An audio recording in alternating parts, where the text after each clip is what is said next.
Hey everybody, welcome to a Saturday morning Mike Talk. Thank you guys for being a part of this day and getting ready for tomorrow, which is a very special day at Song and Sword. It's the 1 year anniversary of the beginning of Song and Sword.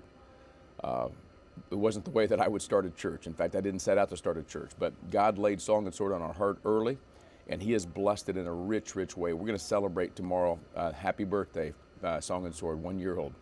And we're doing that because we want to praise God. We want to praise God for what He's doing. In that year, really in the last 4 or 5 months, since we've been meeting at the Chateau at 9 and 10:30, and I invite you to come there tomorrow. If you can't, you can watch us on the YouTube channel.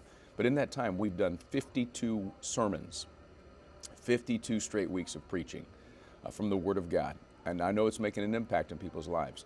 We've had 19 baptisms that we've celebrated. We've pumped hundreds of thousands of dollars into, well, I shouldn't say that, maybe not 100, but closing in on $100,000 locally and internationally to help people, kids eat and people get education and people be warm and dry and have toys for Christmas. People are growing in their faith. People are learning about God and growing closer to Jesus Christ. It's called church. It's called Song and Sword Church, and we're honored to be a part of it. One of the things we've done is exactly what you're watching right now, 365 days in a row of Mike Talks every day in the Word of God. Thank you guys for joining us in this journey. I could go on and share what God's been doing, but we're blessed, and we think the very best is still yet to come. And so keep praying for us every day at 1:49. Send your prayer request, text prayer to that number on the screen, and we'll pray with you and for you. God bless you guys. Thank you for this very special reality for us. I want to end our time. I was saving this for the last. And I know I've done some stuff from Ruth before, but I want to go to the book of Ruth. Very early on in the Old Testament, we find this story about this woman who's a Moabitess. She's not even an Israelite, but she comes back with her mother-in-law to Bethlehem, of all places. And this guy who is her kinsman redeemer. In fact, if I would say, if you want to understand all things kinsman redeemer, this word we've been talking about, goel, and redemption, this is the perfect case study, Ruth 4, for what that looks like.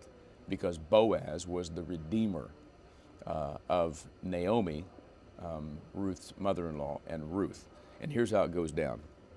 And you'll hear the word again. Ruth chapter 4, verse 13. So Boaz took Ruth, and she became his wife, and he went into her, and the Lord gave her conception, and she bore a son. Then the women said to Naomi, Blessed be the Lord who has not left you this day without a redeemer. And may his name be renowned in Israel. He shall be to you a restorer of life and a nourisher of your old age. For your daughter-in-law who loves you, who is more to you than 7 sons, has given birth to him. We've said this before. Boaz begets Obed. Obed begins Jesse. Jesse begets David. So Obed, this son that we're talking about here, is the grandfather of King David, which of course points to Jesus Christ. But all of this points to Jesus Christ because He is our Redeemer. He is the one that finds us in a bad situation, a helpless situation. Only the men could really do something in this time.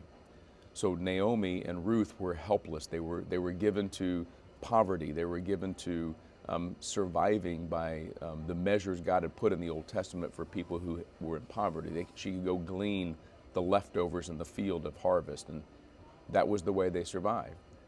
And so somebody's got to come and make this right. His name is Boaz in the book of Ruth. And here you have him referred to, Blessed be the Lord who has not left you without a redeemer.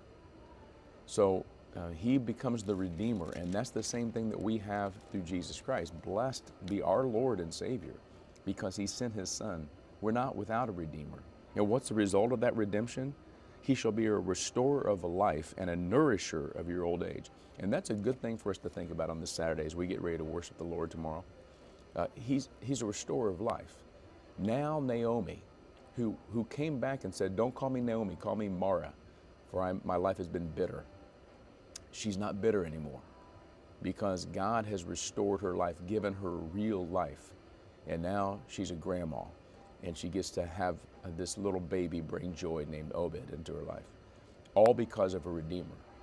And she also not only has restored life, but she's nourished in her old age. In other words, the Lord's taking care of her day by day. Guys, this is a picture of Jesus Christ. Jesus Christ comes into our life. He redeems us from sin and death and the grave by his death, burial, and resurrection. And in that redemption, he restores life to it. Now we can really live. And now he nourishes us day by day through his Holy Spirit living in us. That's a pretty good thing to think about on this Saturday. I hope it blesses you guys. I'm blessed. I'm thankful for all of you that have been donors, prayers, encouragers for Song and Sword. We did it. We did it. But we still got more to do. In Jesus' name. Happy birthday, Song and Sword.